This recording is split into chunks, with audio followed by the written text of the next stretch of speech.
This presentation discusses beginning your research with background information found in an encyclopedia article, and it provides a demonstration of the Credo reference database, which is source number 1 in your library research assignment.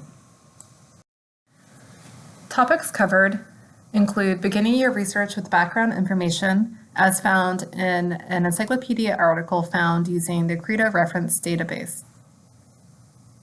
When conducting research, you typically start by looking for background information that gives a general overview of a topic, like you would find in an encyclopedia article. From there, you would look for sources that provide more detailed or nuanced information on the topic. A book or book chapter will give more details than an encyclopedia article, and a journal article will typically provide more detailed information than the other types of sources just listed. The search terms you use to find each type of source will need to be broad or narrow depending on the type of source you're looking for. For example, instead of looking for an encyclopedia article on refugee rights, use the search terms human rights, which is more broad. Encyclopedia articles are a great place to start your research and are written for college-level researchers. Each article is written by an expert or experts and lists additional sources for further reading. The Credo reference database that you'll use for source number 1 in your assignment allows you to search many different subject encyclopedias simultaneously. In the library research assignment, we're asking you to find the metadata about each type of source that you'll find. Metadata is information that describes a source. For source number 1, the encyclopedia article, we're asking you to list the author, if there is one, the article title, which is different from the encyclopedia title, the encyclopedia editor's names, list the general editor and any other main editors, the edition information if given, the date of publication, the publishing company, and the permanent link to get back to that exact article. I'll demonstrate where to find these pieces of information here in a moment. If you have questions about any of this, please ask a librarian. From the library's homepage, go to either the All Databases list or the Online Reference Sources list to find the Credo reference link. Here it's at the top of the page. You'll be prompted at this point to enter your Point Loma username and password. It's the same login that you use for Canvas in your Point Loma Gmail account.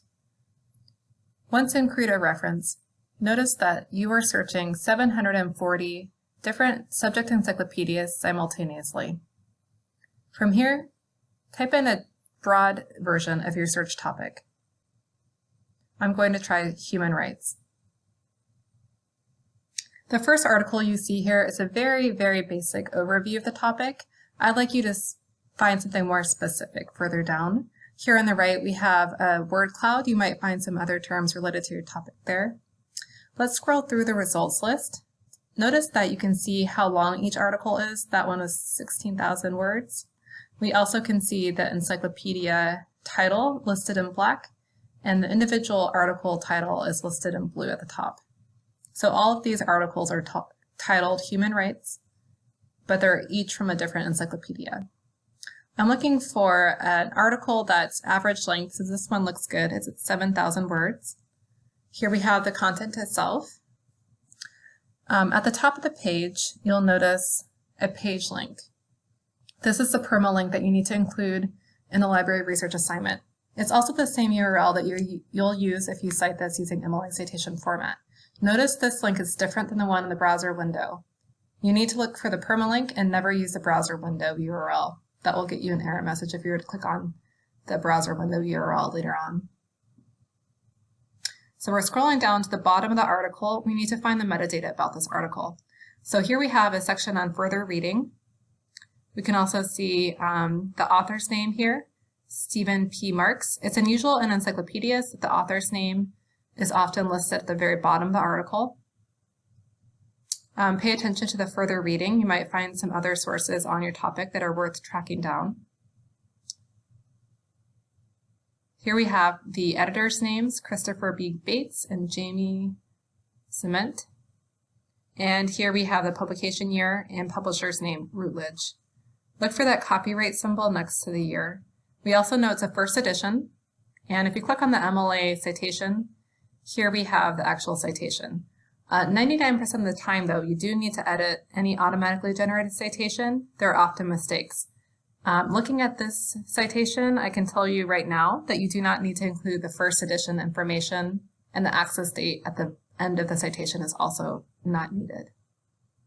So it's fine to use that citation. Just make sure you edit it before you turn in your assignment.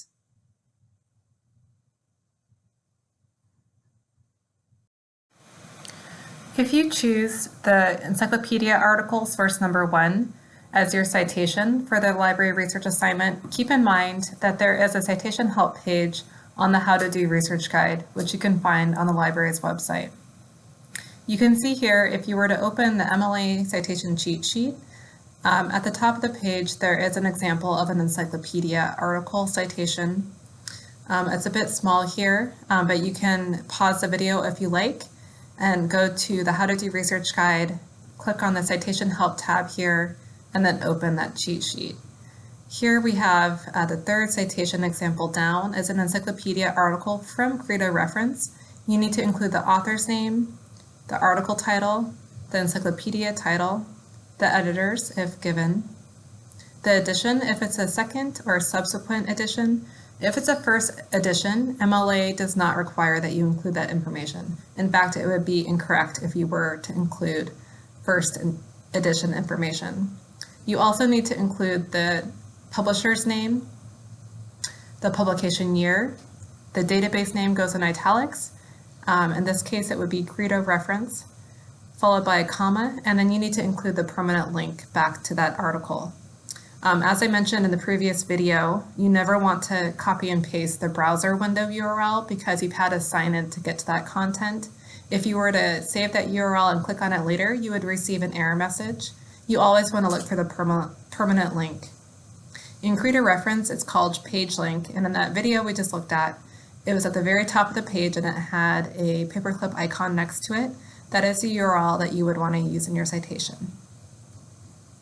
If you have questions about any of this, a librarian would be happy to assist you with your citations. Send us your questions. We're always happy to help.